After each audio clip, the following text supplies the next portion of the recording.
artists on the socials and everything, Yeah. it looks like their life is popping. Yeah. But obviously you've been in the music industry for a while. So would you say that the artists don't really earn what it looks like they earn? This year alone, I did Madison Square Garden twice. So you've been the composers for how many years now? 12 years? Okay. 12 years. How long do you really think the composers will last for? I've heard stories where people are literally dealing with literally life and death scenarios. Because of a piece of paper they've signed, they have to go out there and perform. I'm never quick to say, oh, this person delivered a bad show, this person's terrible. Sometimes you don't know they're actually going through something. They're fight. Listen, the music industry is dark, bro. It's very dark. And So welcome back to another episode. Today I'm here with my boy Stephen. So yeah, without further ado, Stephen, bro, introduce yourself, man. you done it, innit? That's it, man. Nah, bro. I wanted to know who you are, what you do, what group you're a part of. Yeah, man. Playing Stephen, popularly known for being a part of the Composers, one of four. I play drums in the band. That's mainly it. Ventured into business. You know, that's how we connected through property. You have a little bits and bobs here and there, but just a young guy trying to get it, man. Literally. Nah, bro, I hear it, man. Yeah, man. Obviously, this studio, I'm not gonna just talk about your drumming. I'm not gonna talk about all that. I'm sure you've been on many podcasts before, so obviously we're gonna get to the interesting part. We're gonna talk about music, life, and obviously business as well. So talking about music, bro, I feel like a lot of people have a misconception, or maybe the right conception of what the music industry is like. But tell us, like, what's the music industry really like? It's a blessing and a curse, you know. Like, I think with being in music, one thing I advise a lot of like young people now, especially, is let your passion lead you, because the minute the passion dies in today's climate of music, I think it's very easy to just stop, because it's not like before where, you know, people would just go out and sell records like one to one. It's not like that. It's streaming now. It's all of that. There's not as much, in my opinion anyway, there's not as much money in music as there once was before. Live shows, I think we are very just blessed with how, you know, God's blessed us with our kind of way of doing things, because in today's age, a lot of people are either making bands smaller or just getting rid of bands completely and going out with a DJ, or they might even, sometimes we even get asked to like pre-record everything, and then so it's like, it's almost like they're using a DJ, but it's a band playing. So it's a different time, man. But I also do think it's very fast paced now as well, just because of the new age, like TikTok and all these things. Before, you could have like a solid 5-10 year, even beyond 10-year career in music, but people are struggling to even get 2 years out of their music career now. Yeah, so it's I think anyone getting into music, I think I would always advise, focus on being the best you can be at what you do. Don't get too caught up in the trends as well, because sometimes that doesn't allow you to be timeless and have longevity. Make like a product. It's a product at the end of the day, your music. Make a product that's gonna stand the test of time. I love when I hear people talking about songs from like till today. We're still playing Michael Jackson, we're still playing Stevie Wonder, we're still playing Bob Marley. That's timeless music that will, and it's gonna live on for generations. You don't wanna, let's be honest, you don't wanna be an artist or a talent that comes and just had a big song for like 6 months and then no one knows who you are anymore. Of course, that makes sense. I mean? One thing you said that's quite interesting, you said about the money. And I feel like when people hear the music industry, they see artists on the gram, artists on the socials and everything, it looks like their life is popping. Yeah. But obviously you've been in the music industry for a while. So would you say that the artists don't really earn what it looks like they earn? Yes and no. And I say that because there's artists that do make a lot of money from their music, but it's PR and perception. Money attracts money. Do you get what I'm saying? So you might have a song that goes viral and the money might not come straight away, but it's like now you're in the limelight. So we need to make you attractive to the public eye.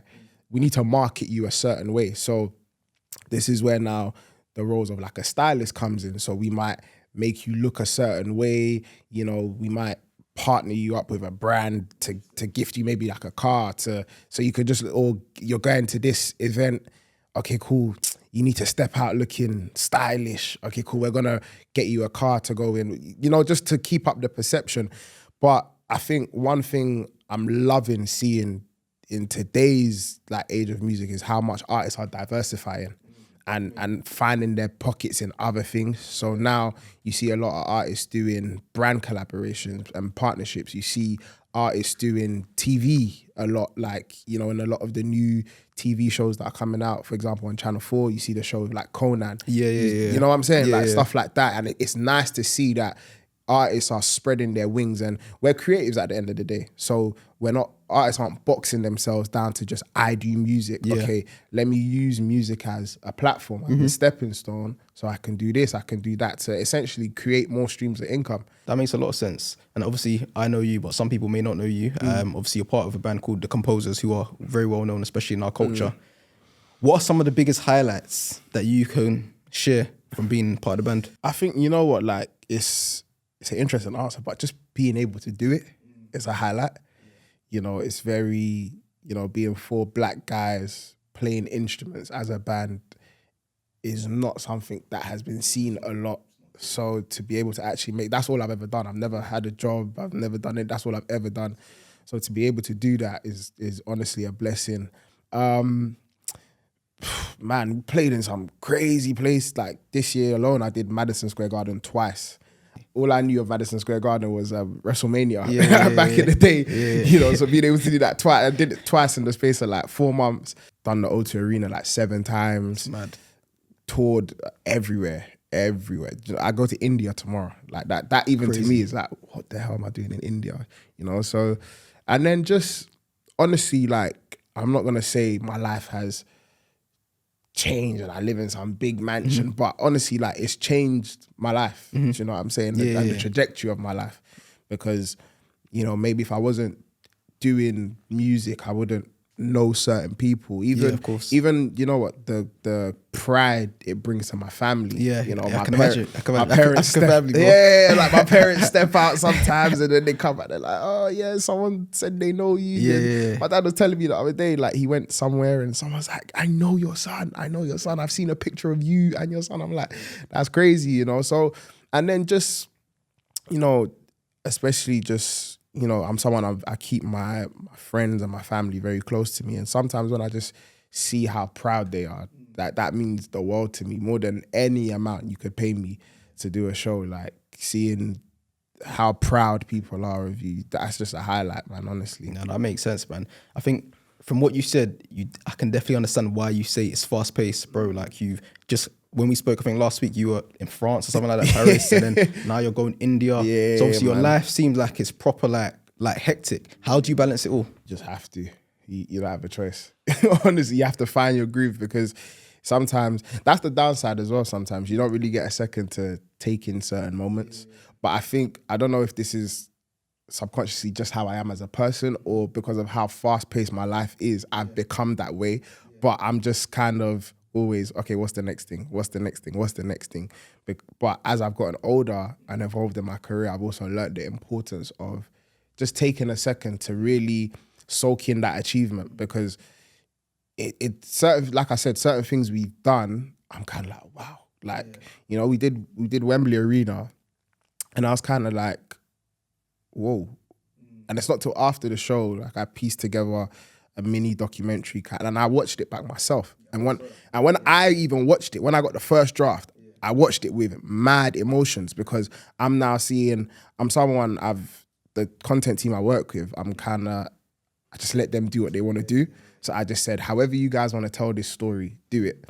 And when they started incorporating like clips of me as a child and from school, and I'm just like, that's crazy. Because my mind at that time was never thinking, I'm going to be in Wembley Arena doing my own show with my own band. So I do myself injustice to not take in that moment and be appreciative of that moment. So I'm learning to also just really slow down. But, you know, God being so good, we're blessed to do a plethora of things. So it's, one day is this, one day is that, one day is, that show was so sick. Yeah, but tomorrow we got to do this. So it's, you don't even get a second to take it. And then it might be like, maybe after a week of nothing, and you're like, whoa, you just did this, and this. So, I think it's so important, man. I feel like is when you're a hustler, when you're ambitious, like it's so easy to always fix your eyes on what's next. Exactly. But I feel like the way life works out, bro, you have to be grateful, man. Always. Because I feel like sometimes, bro, you never realize how blessed you are, bro. 100%. Bro, even 100%. to live your life and do something you enjoy to do, bro. Definitely. Many people don't have the luxury of doing that, bro. Like you're saying that you've never worked a normal job, bro. That's not the norm for people, bro. That's not the norm, bro. When I say it, people are like, and I'm just like, but yeah, like you said, it's a blessing, man. And I think even in this season of my life, that's one thing that's really been ringing in my mind. You have to, like everyone goes through things in life. And I've been saying to people, trust me, the fact that you woke up today, be grateful.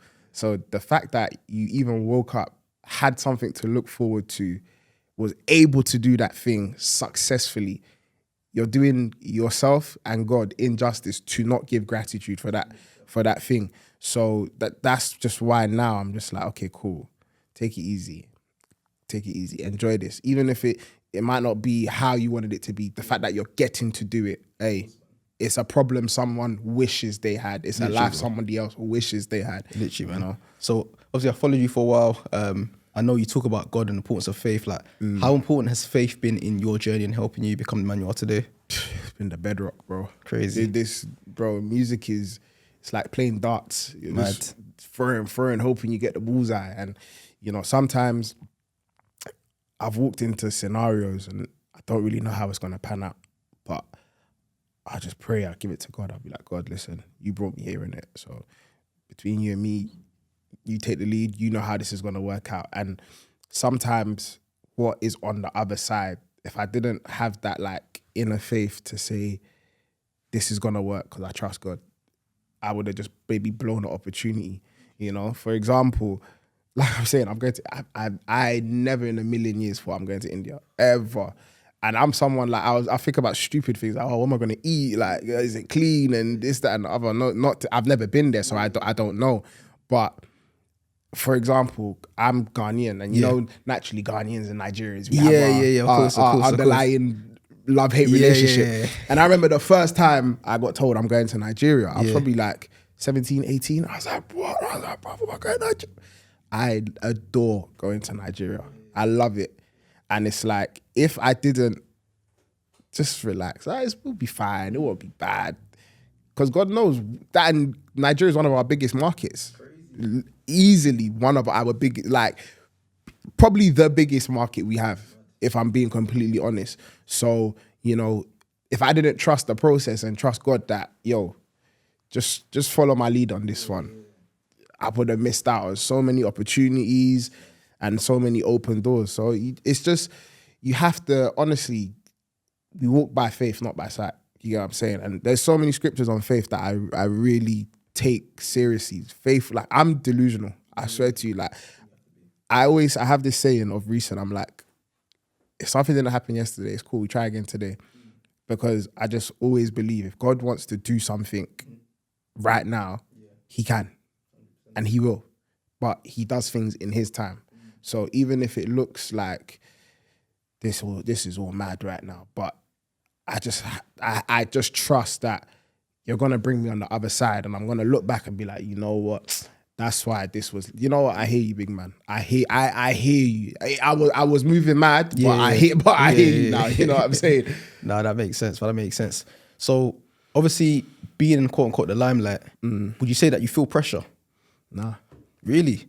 Nah, man. You don't feel pressure like from your family, from the public, for anything? Nah, and I say that because I think I'm a very real person. Okay. And I keep my head above water. I don't allow.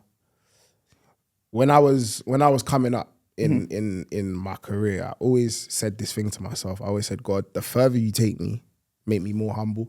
Okay. I always said that. And I always said, I want to be someone that has a sense of, when you do music and you get a certain, I don't consider myself famous, but okay, you get a certain level of fame, appreciation from the community. Like, I will say, if I'm going around to places, people might spot me here and there, but it's very easy to get consumed in that. Do you get what I'm saying? It's so easy to think, oh, bro, yeah, I can't go here now. Nah, if I go there, it has to be like this. It has to. And I'm just kind of like, nah, but we're all human beings. Someone was, you see, I was on the phone, and someone was like, yeah, you don't really like taking public transport, do you? I was like, I don't, but that's because my preferred mode of travel is to drive. But if I have to, I will, because let's be honest, on a day-to-day, do you know how many billionaires and millionaires sit on the train to commute? So who am I? I ain't nowhere near them. I've just got a bit of social status. But I do feel, just especially in today's climate, people equate followers and stages you're on to how you should act, to how much money you believe somebody has, to how people can treat people. And I'm like, nah, man, we're all human beings. I go to places all the time. Sometimes I'm going to somewhere and I'm not actually playing. I'll queue up.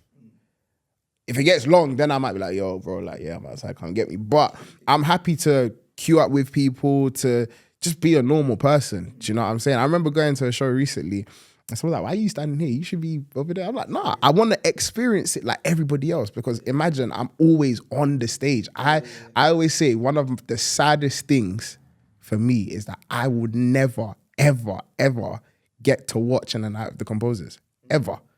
Point blank period. No matter how Kanye says this thing as well, and I get it, because there's no, I could put another drummer in, but that's not the composers at that point. So but the joy I see people experience, the way people talk about it, I'm like, bro, I wish I could enjoy it, but I can't, you know? So I just think, you know, you shouldn't allow yourself to we're all humans, bro. Like, everybody's a human. Everybody has something to offer to the world, and God has just blessed people differently. You know, this is mine, but yours is yours. People know you for your success and property, but they might not know me. So that's not a reason for me to come to your world and behave like, yeah, you don't know me, and you can't come to my world and be like, what, you lot don't know me. We're you know, respected in our respective fields for a reason at the end of the day, you know? So you know, when I think of social media, like the more you're in it, the more you post, the more you're obviously trying to like grow your platform and things like that, you realize that it feels like sometimes it's just a game. And I feel like you can never take it too personal. Nah. I feel like people confuse following and likes for people like genuinely care about you and stuff like that. They don't. Like, and there's an artist who actually said this recently, talking about how fake the music industry is and stuff like that. And obviously one of my boys who's in the industry as well, he reiterated the same thing. So like, would you say that like the music industry is... 100%. It is... Okay. Look, this is me personally, yeah, this is my interpretation of the music industry. And I think maybe because of my knowledge and involvement in business, this is why I've learned to see it like this. But I view labels and big music companies as, they're like some of your Fortune 500 companies. Yeah. What is the in thing right now that we can invest in? Today is drill. Tomorrow is R&B. Today is rap. Now it's Afro beats, then it's this. Okay, cool.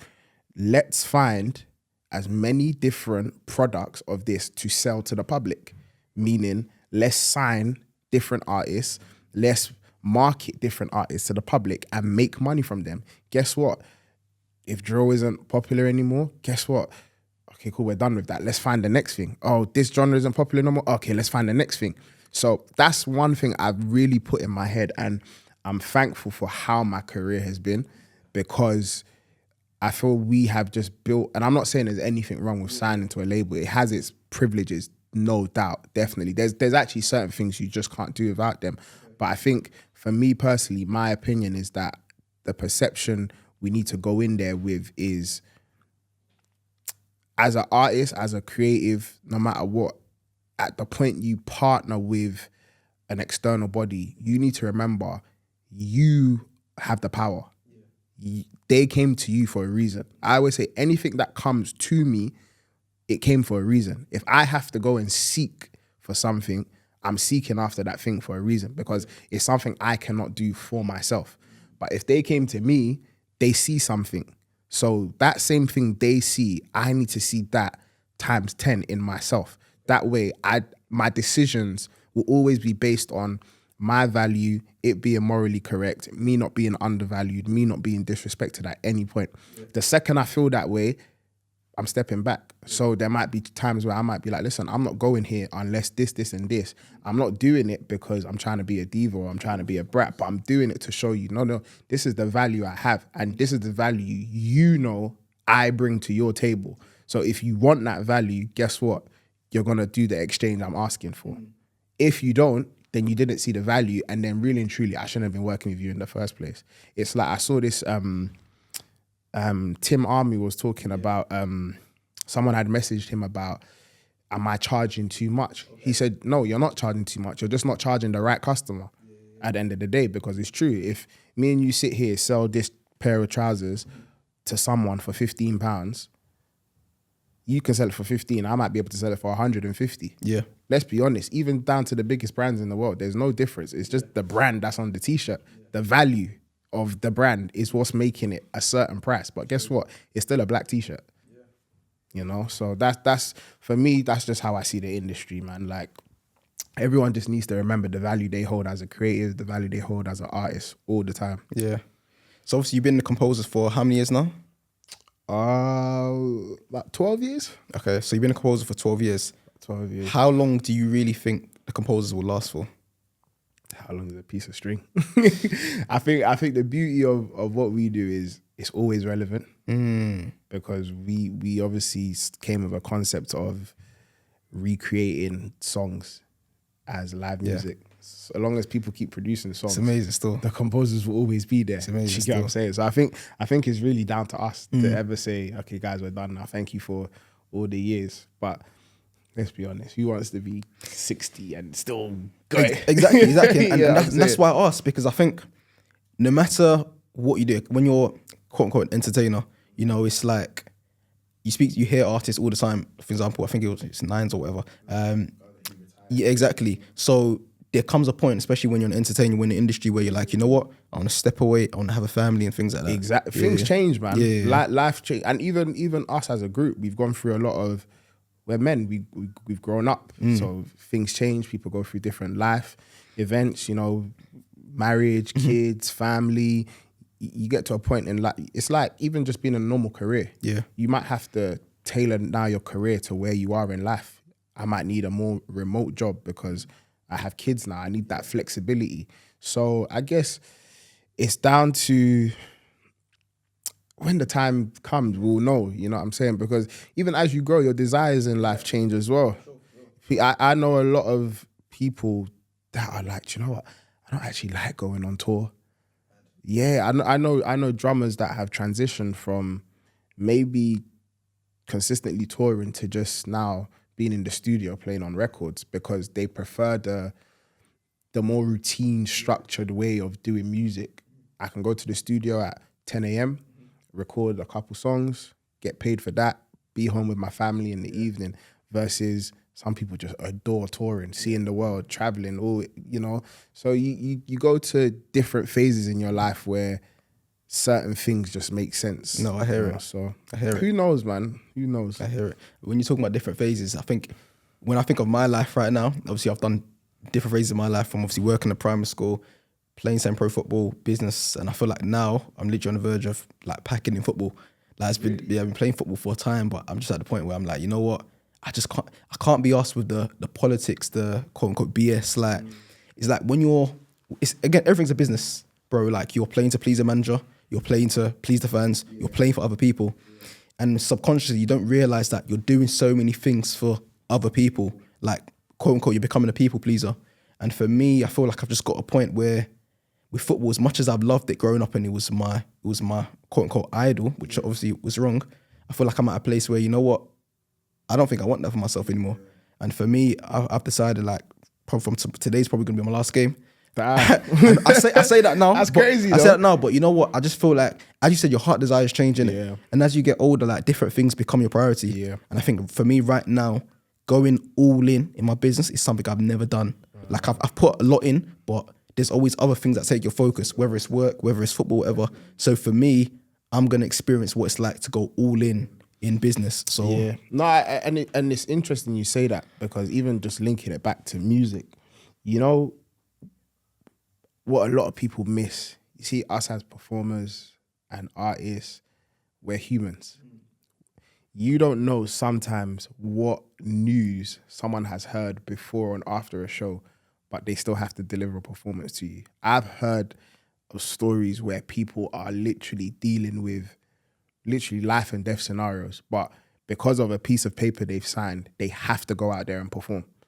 And, you know, sometimes this is why even me, sometimes being a consumer, I'm never quick to say, oh, this person delivered a bad show, this person's terrible, they're not popping on, because sometimes you don't know they're actually going through something. They're fight. Listen, the music industry is dark, bro. It's very dark. And there is a lot of things people go through, but it's like you're shackled to the career. Like, you have to deliver. Imagine you have a tour and, you know, you get some bad news and every fiber in you is like, I can't perform right now. But then you have to think as well, but there's actually 20,000 people that just bought a ticket to see me. Can I let them down? Are they going to care? If I don't give them context to what's going on, will they really care? No, they're probably just going to write me off. You know, so I get it. I get it. You know, you go through different moments where it's just like, I don't even want this anymore, man. This is taking over my life, and you lose self, which I think as I've grown up now as a young man, I'm like, anything I do, I have to ask myself, am I happy doing this? If I'm not happy doing this, so like you said, you might actually get the fulfillment out of life you want going all in on your business, as opposed to playing football, because you just want to play football because you love it, but you didn't ask to play football to please a manager or to please your teammates or to please, you just want to play the sport because you love it. So which is why, you see, the first thing I said is, especially in music, the second the passion goes, it becomes very dangerous to try and stay in that space, because bro, I've been there. I will never lie to you, where some of the business aspects are just so overwhelming. I'm like, bro, like, I don't even want to do this. This is just annoying. But then I had to find, this year, I remember my birthday's on the 31st of December. So it's always a nice time to reset. And I told myself this year, I was like, you know what? Every single day, I want to try and be happy. No matter what is going on, I want to find inner joy, inner happiness. And I said that because I'm so blessed to do this. Why should I allow contracts and management and business issues relating to music take my love away from this thing? When I was younger, the joy I would get from just being able to play the drums in church, I need to go back to that. You know what I'm saying? So I feel you, man. I really do. Man. That makes sense. So obviously, outside of music, you all know that you do property as well.